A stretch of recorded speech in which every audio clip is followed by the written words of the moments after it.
Hello guys, good morning, have a nice day. This is Basveshwar Kalgaonkar and you all of watching my YouTube channel Speak English with BK. Friends, how are you? I hope all of you guys are fine. May I right? Okay. Friends, welcome back to my channel Speak English with BK. Friends, today we are going to learning how to speak English confidently. Friends, आजच्या video लेक्चरमध्ये आपण आत्मविश्वासाने इंग्रजी कशी बोलायची याविषयी सविस्तर जाणून घेणार आहोत. व्हिडिओ अतिशय खास होणार आहे, तेव्हा प्लीज व्हिडिओला कुठेही स्किप करू नका आणि पूर्णतः व्हिडिओ पहा, जेणेकरून आपल्याला पूर्णतः कन्सेप्ट क्लिअर होतील. Okay, so guys, don't be skip the video and see full video. Friends, इंग्रजी भाषा शिकताना आपणाला काही रूल्स फॉलो किंवा ओबे करायला लागतील. पहिला रूल्स असा आहे, don't be fear about English language. म्हणजे आपण इंग्रजी भाषेची भीती बाळगायची नाही. आपल्याला अनेक प्रश्न असतात. It's a foreign language, it's a very difficult language, so and so. तर मित्रांनो, आपल्या मनामध्ये अनेक शंका असतात की इंग्रजी ही परकीयांची भाषा आहे किंवा इंग्रजी ही अतिशय अवघड अशी भाषा आहे किंवा इंग्लिश मला जमत नाही, इंग्लिश कळत नाही, इतका बाऊ करून घेतलेला असतो. But friends, it is true that English is very easier language in the world. जगामध्ये इंग्रजीसारखी सोपी भाषा दुसरी कुठलीच नाही आहे. म्हणून आपण प्रथमतः मनामध्ये जी भीती आहे आपली ती घालवली पाहिजे. Don't be fear about English और English language. Okay. Beside this, तसेच well beginning is half done. आपल्याला जर इंग्रजी येत नसेल आणि आपलं वय झालंय, आता मी इंग्रजी शिकून काय करणार, किंवा मी काही लेडीज म्हणत असतील, आय एम अ हाऊसवाईफ, मी गृहिणी आहे, मला काय गरज आहे, किंवा एखादा 50शीतला युवक म्हणत असेल, आता मी इंग्रजी बोलून काय करणार आहे.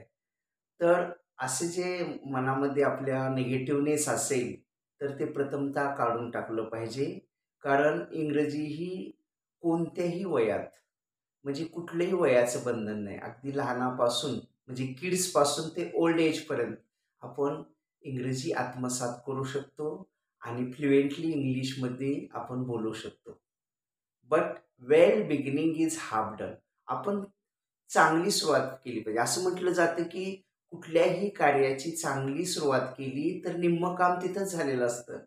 म्हणून आपण इंग्रजीची भीती न बाळगता इंग्लिशमध्ये स्पीक किंवा टॉकिंग कसं करायचं न लाजता आपण इंग्रजी बोलली पाहिजे. आणि इंग्रजी बोलत असताना काही चुका होतात तर आपण आपला आत्मविश्वास ढळू न देता आपण इंग्रजीचा सराव केलाच पाहिजे. चुकलं तर काय हरकत नाही, कारण ती आपली भाषा नाहीच आहे. आपली भाषा काय आहे? मराठी भाषा. इंग्रजी ही फॉरेन लँग्वेज आहे. म्हणून जसं लहान बाळ असतं आणि ते रांगतं आणि चालायला शिकताना कित्येकदा पडतं बघा, परंतु तो त्याची जिद्द सोडतं का? ते हळूहळू भिंतीचा आधार घेत हळूहळू पावलं टाकतं. तसं आपण इंग्रजी चुकलो तरी हरकत नाही, कारण चूक ही यशाची पहिली पायरी आहे. चुकल्याशिवाय आपल्याला इंग्रजी येणारच नाही. जसे की आपण सायकलिंग करत असतो, सायकल शिकत असतो, त्यावेळेला आपण कित्येकदा धडपडतो, पडतो, तेव्हा कुठे आपल्याला सायकल चालवायला येते, नाही का? अगदी तसंच इंग्रजी भाषा शिकताना सुद्धा आपण चुकलो म्हणून निराश न होता किंवा नर्वस न होता आपण जोमाने बोलाचा सराव केलाच पाहिजे.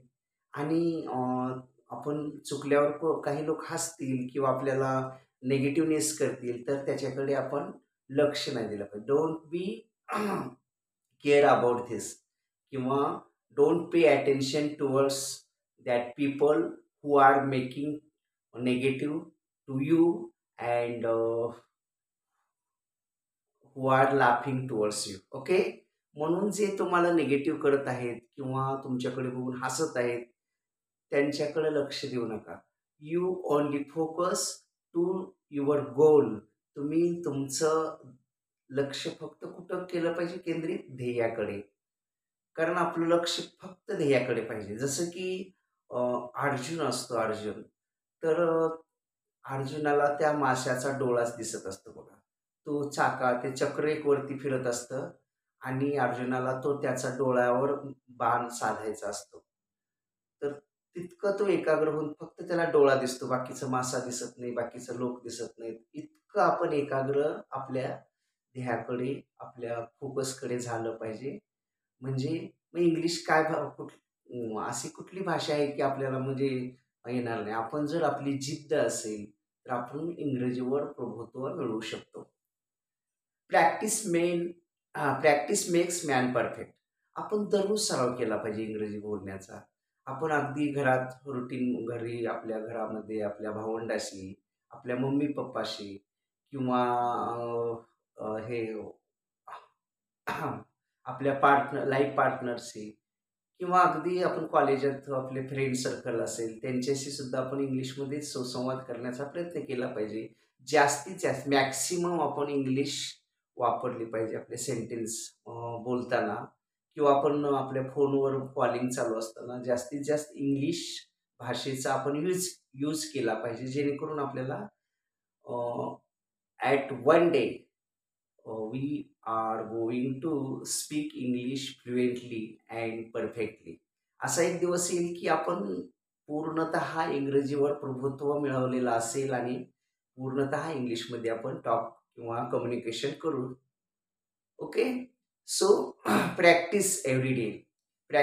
Because practice makes man perfect. असं म्हटलं जातं की सरावानं माणूस परिपूर्ण होतो, परफेक्ट होतो. म्हणून सराव केला पाहिजे. कुठलीही गोष्ट सरावाशिवाय साध्य नाही बघा. अगदी आपण ड्रॉइंग करत असू किंवा एखादं ॲक्टिंग करत असू, तर आपण ते वाक्य आता तुम्ही बघा पिक्चरमध्ये जर एखादा शूट हे करायचं असेल, चित्रित करायचं असेल, तर कितीदा तरी ते लोक चुकतात. 100 टेक्स होतात आणि मग कुठं 101 टेकला त्याचा तो डायलॉग चित्रित केला जातो. म्हणून ते 100 पहिले जे त्याचे प्रयत्न आहेत ते वाया गेले का? नाही. कारण जरी 101 ला त्याला यश येत असलं, तरी ते 100 सुद्धा तितकेच महत्त्वाचे आहेत. कारण ते 100 ओलांडले म्हणून तर आपल्याला ते 101 वाला जो सक्सेसफुल त्याचा एफर्ट आहे, तो मिळालेला आहे. किंवा आपण एक लाकूड तोडायला घेतलं बघा. आपण असं कुऱ्हाडीनं जोरात घाव जर हाणला, तर ते लाकूड तुटतं का? नाही तुटत. परंतु आपण त्याच्यावर घावावर घाव 1, 2, 3, 4, 5 असे 15-16 घाव घालतो आणि 17व्या घावात मग ते लाकूड तुटलं जातं, नाही का? म्हणजे पहिले 16 वाया गेले का? नाही. किंवा आपण 10वीचे बोर्डाची किंवा 12वी बोर्डाची एक्झाम देतो. का आपण उठले की लगे 12वीचीच देतो का? त्याच्यासाठी आपण नर्सरीत जातो, पहिलीत जातो, दुसरीत जातो, तिसरीत जातो, चौथीत जातो. असं करत करत 12वीत येतो. 12वीचा अभ्यास करतो आणि मग आपल्याला 12वी बोर्डामध्ये चांगल्या प्रकारे मार्क्स मिळतात. म्हणून आपली 11वी, 10वी, 9वी, 8वी वगैरे हे काही व्यर्थ गेलं का? नाही. कारण तेही तितकेच महत्त्वाचे आहेत. ते ओलांडले, त्या स्टेप्स ओलांडल्या म्हणून आपण अचीव्ह करू शकलो की 12वीला आपण चांगल्या नंबर्सनी किंवा चांगल्या गुणांनी आपण पास झालो, नाही का? अगदी तसंच इंग्रजीचं आहे. आपण चुकतच येणार ना. एकदम आपण काय फॉरेनर्स आहोत का? नाही. We are Indians and our language we are Maharashtrian and our language is Marathi. So don't be fear about English. म्हणून इंग्रजीची भीती बाळगायची गरजच नाही. There is no need to fear about English language because it's a foreign language but it is very important language in the world. परंतु जगात ह्या इंग्रजी भाषेला खूप महत्त्व आहे. कारण ही जागतिक जागतिक लेवलची भाषा आहे. आपली मराठी ही महाराष्ट्रापुरती मर्यादित आहे किंवा आपल्याला हिंदी येत असेल तर भारतापुरती मर्यादित आहे किंवा इतर देशात ही हिंदी काही ठिकाणी बोलली जाते. परंतु इंग्रजी भाषा जर आपल्याला येत असेल तर इव्हन जगात आपण कुठेही गेलो तर आपण कम्युनिकेट करू शकतो. म्हणजे आपलं अडत नाही. इंग्रजी जर आपल्याला येत असेल तर. आणि आपल्याला इंग्रजी भाषा जर येत नसेल तर आपण भारताच्या बाहेर कुठेही जाऊ शकणार नाही. कारण आपल्याला बाहेरच्या देशामध्ये सर्रास इंग्लिशचाच वापर होतो. आपली मराठी तिथं समजली नाही जाणार. अगदी दुबईला जरी गेले तर आपली मराठी समजणार नाही. कारण तिथं हिंदी बोलली जाते. Okay. So it's very important. म्हणून इंग्रजीला काय म्हटलेलं आहे? English is nothing but it's a milk of mother tigerness. म्हणजे वाघिणीचं दूध असं म्हटलं इंग्रजीला. उगीच नाही म्हटलेलं आहे. मग जर आपल्याला इंग्रजी भाषा आली तर आपण पण गुरगुरल्याशिवाय राहणार नाही. म्हणजे आपल्यात तितका आत्मविश्वास येणार. बरोबर आहे? म्हणून आपल्याला इंग्रजीवर प्रभुत्व किंवा काळाची गरज म्हणून इंग्रजी भाषा आलीच पाहिजे. आता प्रश्न राहिला स्टुडंटसाठी हे महत्त्वाचं आहे. मग जे स्टुडंट नाही आहेत, तर त्यांच्यासाठी सुद्धा महत्त्वाचं आहे. जे पॅरेंट्स आहेत त्यांना जर इंग्रजी आली तर ते त्यांच्या लेकरांना टीच करू शकतील किंवा कुठेही गेले तर त्यांचं अडणार नाही. ओके. आणि स्टुडंट असतील तर त्यांना तर दुधात साखर असते. कारण त्यांना इंग्लिशमध्येच सगळे सर्रास म्हणजे आताचे जे साईड्स आहेत, सायन्स साईड असेल मे बी, तर सगळा अभ्यास सिलेबस हा इंग्रजीमधूनच असतो. एक. So it is very essential to teach English and communicate English to other peoples. Okay. So well beginning is half done. म्हणून आपण आजपासून आत्तापासूनच सुरुवात केली पाहिजे इंग्रजी बोलायला. कल करे शो आज कर. उद्या करायच्या ऐवजी आपण आत्ताच आणि आत्ताच केलं पाहिजे. वेल बिगिनिंग म्हणून चांगली सुरुवात हीच तिथं निम्मं काम. आपण जर आज तो संकल्प केलेला असेल की मी इंग्रजी बोलायला शिकणार, तर निम्मं काम आपलं इथंच झालेलं आहे. निम्मंच आपलं राहिलेलं आहे. म्हणजे 50% आपण अचीव्ह केलेलं असतो. आपण गोल आपलं इंग्रजी शिकण्याचं जे ध्येय आहे ते आपण जवळपास 50% कंप्लीट केलेलं असतो. तसेच दररोज प्रॅक्टिस केली पाहिजे, सराव केला पाहिजे. कारण practice makes man perfect. English शिकण्याचं किंवा आपलं इंग्लिशचं जे सक्सेस आहे हे कशामध्ये दडलेलं आहे? Self confidence. आपला स्वतःवर आपला आत्मविश्वास म्हणजे आपल्या स्वतःवर आपला विश्वास पाहिजे. कारण मन की हारी हारी, मन की जीत जीत. असं म्हटलं जातं की आपण मनानंच खचलो किंवा आपल्या मनातच जर वाटत असलं की हे अवघड आहे, मला नाही जमत वगैरे असं जर वाटलं तर आपण शिकू शकणारच नाही. पण का नाही जमत? Of course I also learn English. मी सुद्धा इंग्लिश शिकू शकतो असा कॉन्फिडन्स पाहिजे. म्हणजे self confidence plus practice plus hard work plus regularities equal to bright success. That is your goal. म्हणून आपल्याला हार्ड वर्क केलं पाहिजे, परिश्रम केले पाहिजेत. आपली व्हॅकॅब्युलरी जी आहे ती वाढवली पाहिजे. व्हॅकॅब्युलरी म्हणजे शब्दकोश. इंग्रजी म्हणजे आपल्याला अगदी छोटे-छोटे आपल्या मनात प्रश्न पडले पाहिजे, की इंग्रजीमध्ये ह्याला बोर्डला ह्या फळ्याला काय म्हणतात? बोर्ड म्हणतात किंवा स्वयंपाकघराला काय म्हणतात? किचन म्हणतात किंवा भिंतीला काय म्हणतात? वॉल म्हणतात. वरी फॅनला काय म्हणतात? पंख्याला काय म्हणतात? फॅन म्हणतात. असा प्रश्न निर्माण झाला की त्याच्याविषयी आपण इंग्रजीमधून मग ते आपल्याला कळत राहील. जोपर्यंत आपल्याला प्रश्न नाही पडणार तोपर्यंत आन्सर नाही येणार. म्हणून प्रश्न पडला पाहिजे किंवा आपण चुकल्याशिवाय बरोबर होणार नाही. बरोबर आहे का नाही? पाण्यात पडल्याशिवाय पोहता येत नाही, नाही का? आपण पाण्यातच नाही पडलं आणि उगीच त्याचे व्हिडिओज बघून नुसतं मी शिकतो म्हटलं तर जमेल का? नाही. त्यासाठी practical knowledge. Practical knowledge is greater than that of theoretical knowledge. कारण प्रॅक्टिकल नॉलेज खूप महत्त्वाचं असतं. नुसतं पोपटपंची पुस्तकात वाचून कुठलं शक्य होत नाही. आता पुस्तकात वाचून काही मॉडर्न गृहिणी स्वयंपाक करायचा साहस करतात. दुस्साहस म्हणेन मी तर. आणि मग ते रेसिपीज वाचतात आणि करायला जातात हनुमानन होतं माकड. तसं ते वेगळंच काहीतरी करपून फिरपून टाकतात ते. आणि आपली अगदी पहिलीही न शिकलेली आई मात्र अगदी सुगृहन म्हणजे स्वयंपाकात तिचा हात कुणी धरू शकत नाही किंवा तिच्या हाताला जी चव आहे ती कुणाला येत नाही, नाही का? आईच्या हातच्या भाकरी जर तुम्ही खाल्लेल्या असतील तर ते आताच्या मॉडर्न लेडीजला येतात का भाकरी? करपून टाकतात सगळं किंवा वेगळं छोटे-छोटे नैवेद्य करतात. तर हे theoretical knowledge. But practical knowledge is greater than that of theoretical knowledge. म्हणून आपण प्रॅक्टिकली त्याचा किंवा डेमो केला पाहिजे, त्याचे सराव केला पाहिजे, तरच आपल्याला इंग्रजीवर प्रभुत्व मिळेल आणि आपण फ्लुएंटली इंग्लिश अचीव करू शकू. मंजिले मिले या न मिले ये तो किस्मत की बात है. मंजिले मिले या न मिले ये तो किस्मत की बात है, मगर आप कोशिश ही ना करें ये तो बहुत गलत बात है. मंजिले मिले या न मिले ये तो किस्मत की बात है, मगर आप कोशिश ही ना करें तो ये बहुत बुरी बात है या गलत बात है.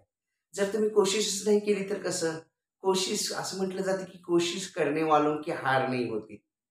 म्हणून कोशिश, प्रयत्नाला खूप महत्व आहे. देवाने आपल्याला एक असं साधन दिलेलं आहे, असं एक रत्न दिलेलं आहे आणि त्या रत्नाचं नाव आहे प्रयत्न. प्रयत्न केलं की आपण जगातलं कुठलीही गोष्ट अचीव करू शकतो. मग ती इंग्रजीत काय चीज आहे? डाव्या हाताचा मळ. म्हणून आपण प्रॅक्टिस केली पाहिजे, प्रयत्न केलं पाहिजे. Try but don't cry. आपण ट्राय केला पाहिजे, प्रयत्नावर प्रयत्न केला पाहिजे, बट डोंट क्राय म्हणजे रडलं नाही पाहिजे किंवा गिव्ह अप नाही केलं पाहिजे, म्हणजे सोडून नाही दिलं पाहिजे, नाही का?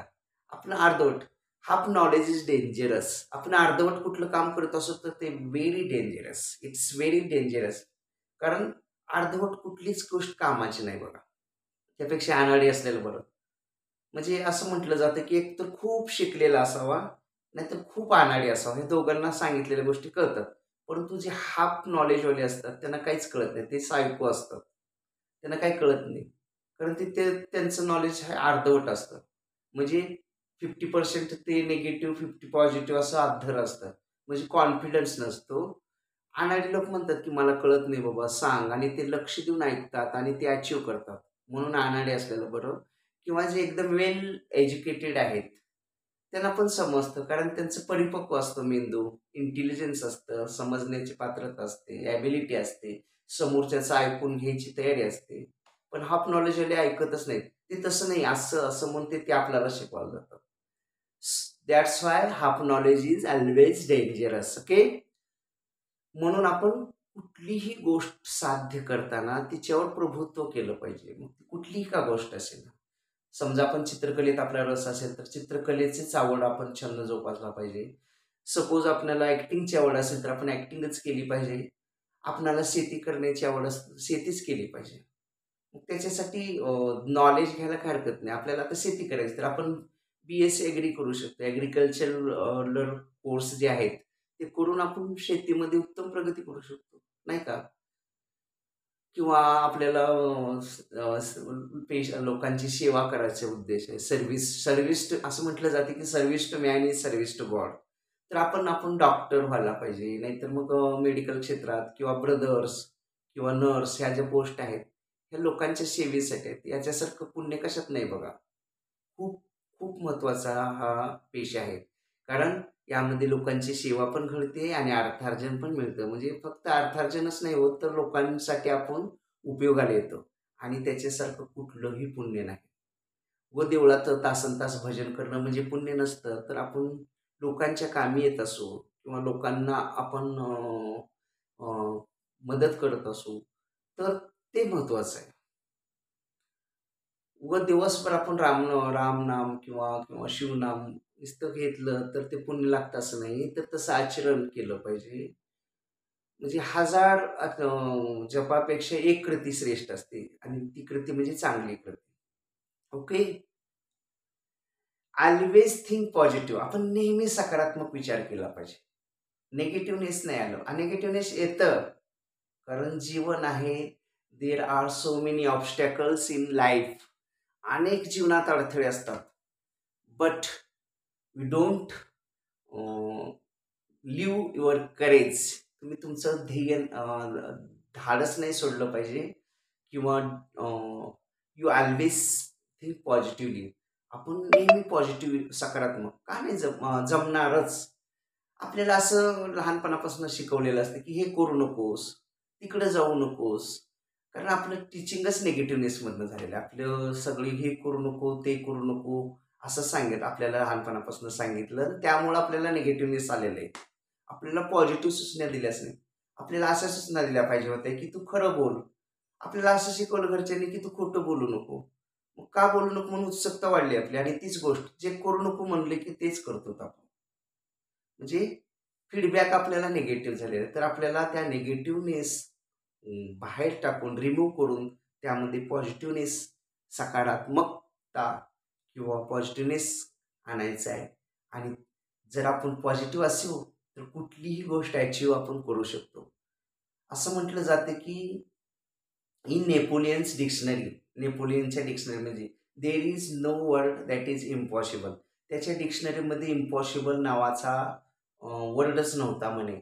आणि जर होता डिक्शनरीची का गरज म्हणून, तर त्यानं त्याचा अर्थ इम्पॉसिबल म्हणजे काय होतं, शक्य नाही किंवा अशक्य असा अर्थ होतो. परंतु त्यानं तसा अर्थ कधीच घेतला नाही. Impossible means I am always possible. Impossible बघा त्याचं उकल करा. I am POSSIBL, impossible. That's mean I am always possible किंवा आय एम पॉसिबल म्हणजे मी शक्य आहे, मला शक्य आहे, असाच त्यांनी घेतलेला आहे नेपोलियननं अर्थ. म्हणजे पॉझिटिव्हलीच घेतलेलं आहे. तसं जीवनामध्ये आपल्याला अनंत अडचणी येत असतील, दुःख येत असतील, अनेक ऑब्स्टॅकल्स किंवा निगेटिव्ह करत असतील आपल्याला पीपल, काही लोक, काही आपले जवळचेच लोक आपल्या पायामध्ये पाय अडकवत असतील, तर त्यावेळेला निराश नाही व्हायचं. आपण आपल्या मनावर आणि त्या गॉड म्हणजे भगवंतावर जर आपली पूर्ण श्रद्धा असेल तर आपलं कुणीही काही वाकडं करू शकणार नाही. बरोबर. म्हणून आपण पॉझिटिव्हली विचार करायला पाहिजे. का नाही जमणार मला इंग्रजी? जमणार. तर आपण पॉझिटिव्हली जर विचार केला तर आपण नक्कीच इंग्लिशमध्ये परफेक्ट होत. म्हणून always think positive and remove all your negativeness. Then you got positive vibes. जर तुम्ही निगेटिव्हनेस घालवला तर तुम्हाला पॉझिटिव्ह वाईब्स मिळतील. अशा लहरी आपण जिथं जाईल तिथं अगदी प्रसन्न वातावरण होईल, आपलं स्वागत होईल. आपण छान छान कपडे घातले, छान ड्रेसिंग केली, छान कॉस्मेटिक लावले म्हणजे आपण छान दिसतो असं नाही. तर मनातनं आपण जर प्रसन्न असू, आपल्या चेहऱ्यावर आपल्या प्रसन्नतेचे आपल्या डोळ्यामध्ये तेच आलं की लोक आपले स्वागत करतात. त्यासाठी सुंदर असणं गरजेचं नाहीये. मन हसरं असणं गरजेचं आहे. सुंदरता तुमच्या हास्यामध्ये आहे, मनाच्या प्रसन्नतेमध्ये आहे. तुम्हाला माहिती आहे का लता मंगेशकरजी? लता मंगेशकर इतक्या सुंदर होत्या का दिसायला? नाहीये. नव्हत्याच. नाक असं जाडसर होतं वगैरे, वगैरे. परंतु त्यांचं जे हास्य, त्यांचं जे कर्तृत्व आहे, ते बघून लोकं त्यांच्याकडे एक आदरानं, रिस्पेक्टेबल आणि त्या सारखं हसमुख असायच्या. म्हणजे त्या हव्या-हव्याशा वाटायच्या लोकांना असं. बरोबर आहे? म्हणजे त्यांचं स्वागतच, वेलकम व्हायचं किंवा त्यांच्यातून पॉझिटिव्ह वाइब्स तयार व्हायच्या, नाही का?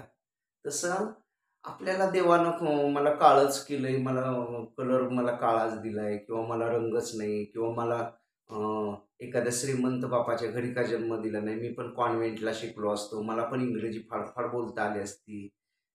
हे असं म्हणजे आत्याबाईला मिशा असत्या तर म्हटल्यासारखं आहे, नाही का? म्हणजे नाही, यातनं काही शक्य नाही. तर आपण आहे त्या परिस्थितीत आपण सगळ्या गोष्टी आता तुम्ही डॉक्टर बाबासाहेब आंबेडकरांचं उदाहरण घेतलेलं असेल. अगदी सर्वसाधारण कुटुंबात जन्म घेतला. अगदी रस्त्यावर बसून रस्त्याच्या दिव्याखाली अभ्यास केला. वर्गात त्यांना शिवून सुद्धा घेत नव्हते किंवा वर्गात बसायला त्यांना म्हणजे फार रिस्पेक्टेबल वागणूक दिली जात नव्हती. म्हणजे किती खच्चीकरण होतं बघा त्यांचं. तरी ते हारले का? नाही. कारण त्यांच्यामध्ये कॉन्फिडन्स होता आणि त्यांना माहीत होतं की एक दिवस हे सगळं चित्र बदलणार आहे.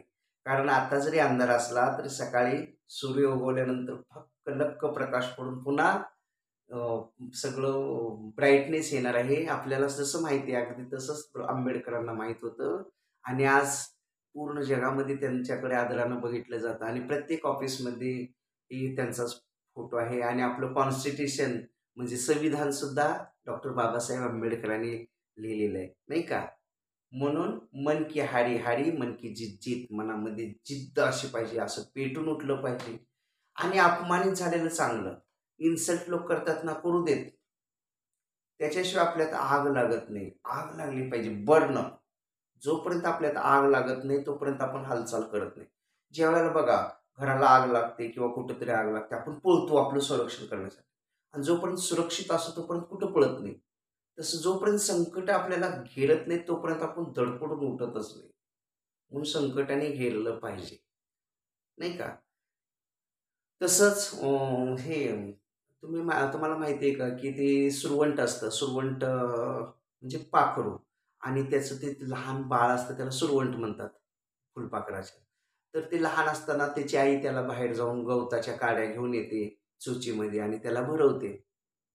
जोपर्यंत ते लहान असतं. परंतु तिला लक्षात येते, की आता ह्याच्या पंखामध्ये बळ आणणं गरजेचं आहे. ह्यानं बाहेर पडलं पाहिजे. तरच ह्याला याच्या पंखामध्ये ताकद येणार, नाही का?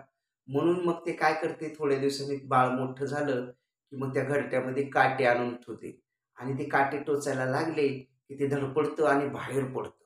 त्या कुठून? घरट्यातून. आणि ज्यावेळेला ती बाहेर पडून पूर्ण जगात विहरायला लागतं, तेव्हा त्याच्या पंखात बळ येतं. तसं आपल्याला जोपर्यंत फॅसिलिटी मिळत राहतील ना, तोपर्यंत आपली प्रगती होणार नाही. जोपर्यंत तुम्हाला फॅसिलिटी मिळतील, तोपर्यंत प्रगती होणार नाही. कारण इतिहास बघा, ज्यांना खूप संकट आलेले आहेत, जे खूप अपमानित झालेले आहेत, तेच लोक जगामध्ये राज्य केलेले आहेत. रेखाजीचं उदाहरण घ्यायचं झालं, तर तुम्हाला फिल्म अभिनेत्री रेखा माहिती आहे. एक तेलुगू हिरोईन आहे ती. आता जरी हिंदीत काम करत असते. तिचा कलर अगदी काळा आहे आणि ज्यावेळेला तिनं फिल्म सिटीत आली, त्यावेळेला ती अगदी जाड, एकदम जाड अशी, म्हणजे बॉडीचा शेपच नव्हता. तर तिला सगळे हिणवलं जायचं, डायरेक्टर तिला घेतच नव्हते. कारण तू काळी आहेस किंवा सेफ नाही किंवा वगैरे बॉडीचा, असं तसं तिला हिणवलं जायचं. परंतु रेखाच्या मनात जिद्द निर्माण झाली आणि आज ती जे वयाची जवळ-जवळ 60-65 वर्ष गाठले तरी ती आत्ताच्या जे तरुण हिरोईन्स आहेत, त्यांच्यापेक्षा सुद्धा ती उठावदार किंवा तिचं व्यक्तिमत्व भारी दिसतं. कारण तिनं त्याच्यावर प्रयत्न केलेले आहेत. म्हणून प्रॅक्टिस मेड मॅन परफेक्ट. माणसानं प्रयत्न केले पाहिजे. प्रयत्नानं कुठलीही गोष्ट साध्य होते. Don't shy when you talking in English. तुम्ही ज्यावेळेला इंग्रजीमध्ये बोलता त्यावेळेला अजिबात लाजायचं नाही. Don't shy. जर लाजलं तर आपल्याला इंग्रजी बोलता येणार नाही. We talk with full of confidence. You communicate the peoples, friends, relatives with full of confidence when you talking in English. Okay.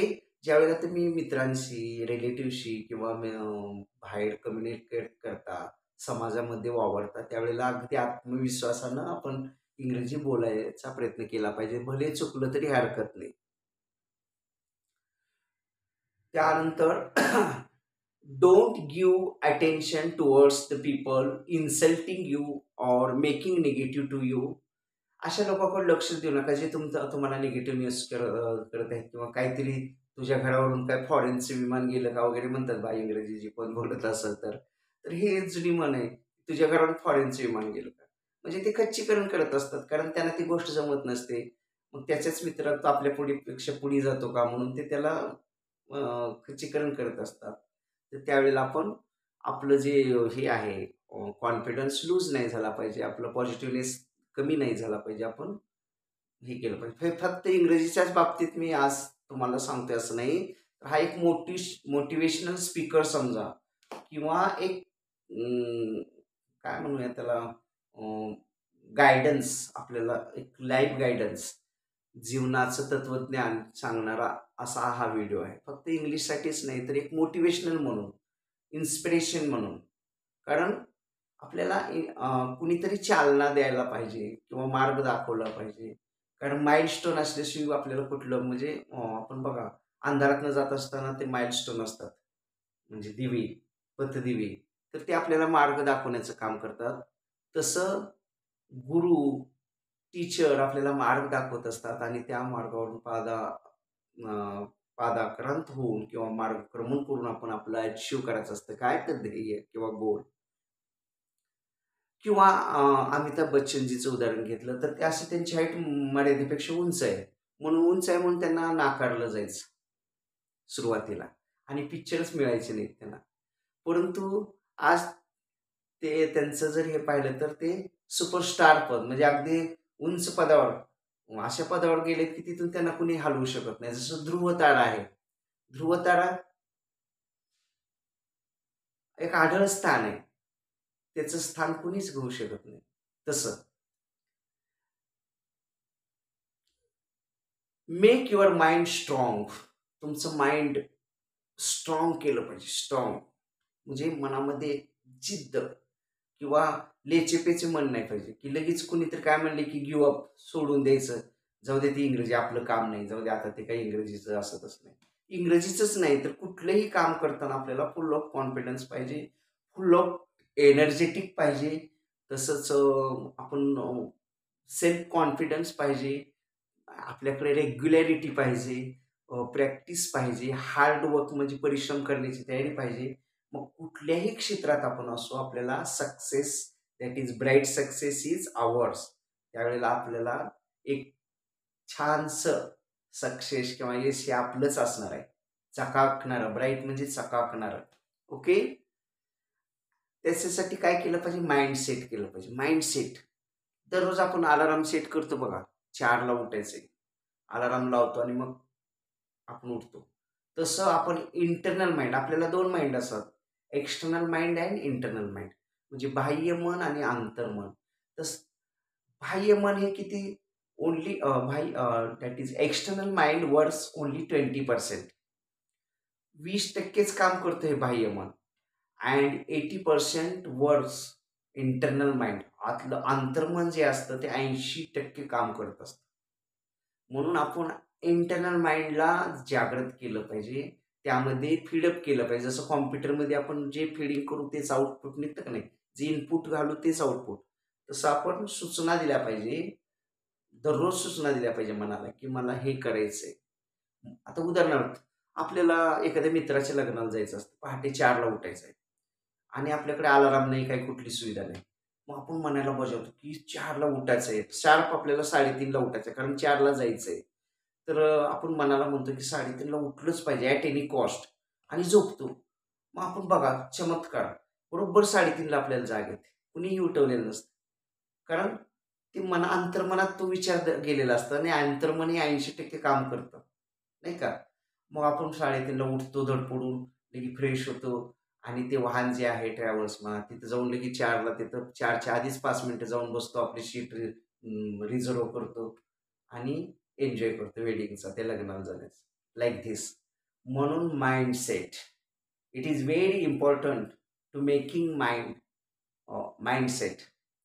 You always think about your goal. तुमचं गोल काय आहे, ध्येय काय आहे, हे इकडंच फोकस करा. लोक काय म्हणतात, लोक दोन्हीकडून बोलतात. ज्यावेळेला तुम्ही काय करत नाही तेव्हा हा काय करत नाही म्हणतात. तुम्ही काही करायला लागला की ह्या कामाचंच बघतो, घरात लक्ष नाही म्हणतात. Don't be think about the people. लोकांचा विचार करू नका. Only think about your internal mind. आतला आवाज तुम्हाला काय सांगतो त्याचा ऐका. When you listen internal mind, then internal mind is nothing but it's a God's mind.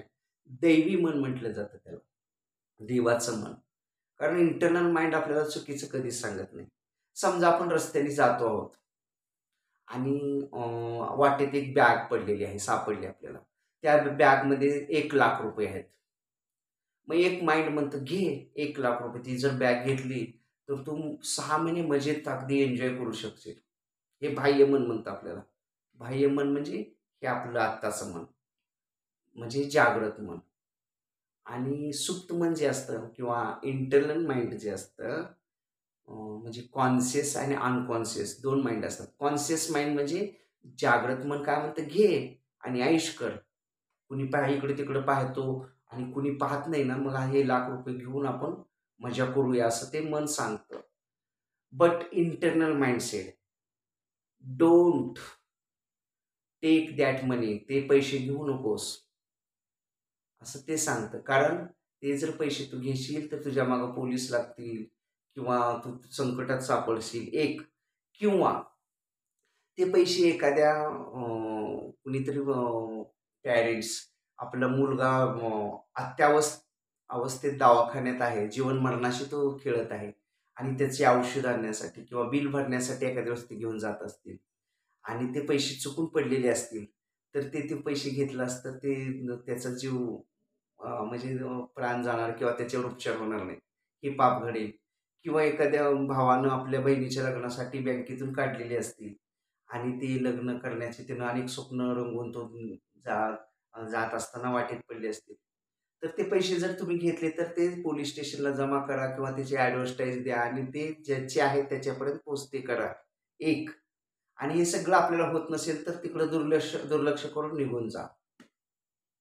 तसंच पडू द्या. पण आपण पापाचा धनी नाही झाला पाहिजे. कारण everything is recording by this universe. प्रत्येक गोष्ट तुमची रेकॉर्डिंग होत आहे. कुठून? युनिव्हर्सकडून. जरी आपल्याला वाटलं की मांजर दूध पितं बघा आणि स्वतःचे डोळे बंद करतं की मला कुणी पाहत नाही. जरी मी कुणी तिथं तुम्ही ती पिशवी उचलताना पाहिलेली नसेल, परंतु युनिव्हर्सनं तर पाहिलेलं असेल आणि universe gives every returns. Everything is boomerang. प्रत्येक गोष्ट बुमरँग म्हणून तुमच्याकडे येत आहे. तुम्ही चांगली कृती केली की चांगलं फळ येणार. तुम्ही वाईट कृती केली की वाईट फळ तुम्हाला येणार. ही युनिव्हर्स देणार. कारण प्रत्येक गोष्ट रेकॉर्डिंग होते. असं म्हटलं जातं की चित्रगुप्त कथा आहे की तुमचं प्रत्येक कार्य तिथं लिहिलं जातं दिवसाचा. दिवसभरात आज काय केलं चित्रगुप्ताकडे. तर मी तर असं म्हणेन चित्रगुप्त तर लिहित असेलच असेल, पण प्रत्येकाच्या शरीरामध्ये देवाने अशी एक चिप घातलेली आहे किंवा असे चिप प्लेस केलेली आहे. ती प्रत्येक रेकॉर्डिंग तिथं होतं आणि त्याचं फळ तिथंच त्याला मिळत राहतं. त्याच्या त्याच जीवनामध्ये, त्याच लाईफमध्ये. कारण एव्हरीथिंग इज बुमरँगिंग. म्हणून वेल आचरण, आपलं आचरण किंवा विचार हे चांगले असले पाहिजे. कारण नुसतंच आपण अभ्यासात हुशार असून किंवा इंग्रजीवर प्रभुत्व मिळवून चालणार नाही. कारण money is loss, nothing is loss. Money is loss, nothing is loss. Health is loss, something is loss. But character is loss, anything is loss. जर तुमचे पैसे गेले ना, जाऊ देत, पुन्हा मिळवता येतील. तुमची शरीर संपत्ती एका दिवस बिघडली तर तुम्ही दवाखान्यात जाऊन ते नीट करू शकता किंवा पुन्हा आपली शरीर संपत्ती कमवू शकता एखाद्या वेळेस. परंतु तुमचं चारित्र्य, चारित्र्य म्हणजे आचरण, याच्यावर जर डाग आला तर तो कधीच धुतला जाणार नाही. म्हणून आपलं आचरण, आपले विचार, आपले कॅरेक्टर नेहमी चांगलं असलं पाहिजे किंवा चांगलं ठेवण्याचा प्रयत्न केला पाहिजे. तर या गोष्टी जर आपण आत्मसात केल्या, इंग्रजी काय आपण जगातली कुठलीही गोष्टीला हात लावू, मनामध्ये इच्छा करू तर ती गोष्ट मिळणार. कारण मन हाच कल्पवृक्ष आहे. मन हीच कामधेनू आहे. कल्पवृक्ष जे इच्छित आपण जी इच्छा करतो ते देणारा वृक्ष. पुराणामध्ये सांगितलं बघा कल्पवृक्ष. तसं माइंड हाच आपला कल्पवृक्ष आहे. आणि आपले थिंकिंग म्हणजे विचार हेच. जसे तुम्ही विचार कराल तसं तुम्ही बनाल. As you thinking so you becoming. आता एखाद्या दिवशी आपल्याला वाटतं आज खूप आळस आलाय, आज काही माझ्याच्यानं काम होईल असं वाटत नाही. नक्कीच होत नाही त्या दिवशी. आळसातच दिवस जातो. आणि आपण जर ठरवलं की उद्या ॲट एनी कॉस्ट मला हे करायचं आहे म्हणजे करायचं आहे, तर ते होणारच. कारण आपलं मनच आपल्याला प्रत्येक गोष्ट करण्यास भाग पाडतं. आपले विचारच म्हणजे आपले विचार मनात रुजतात आणि मग पुन्हा शरीर त्याप्रमाणे काम करायला लागतं. म्हणून विचार अगोदर बदलले पाहिजे. Change your thinking. Firstly you change your thoughts. तुमचे विचार बदला. You can change your destiny. तुमची नियती बदलेल. तुमचे विचार बदलले की तुमची नियती बदललेली असेल. म्हणून विचार बदला अगोदर. आणि आज आज एक छानसा विचार करूया की I can talk English fluently, I can speak English fluently and I can communicate with people with English. Okay? So guys, we stop here. I think all of you guys understand today's motivational speech about English as well as whole life. Okay? And if there is any type of difficulty, any type of conclusion about this topic, then please contact me. Uh, I will try to sort out your difficulty 101%. Okay? So guys, if you likes my video, then make it like, share it, and give your best comments. Thank you. Thanks a lot. Have a nice day. Keep smiling forever.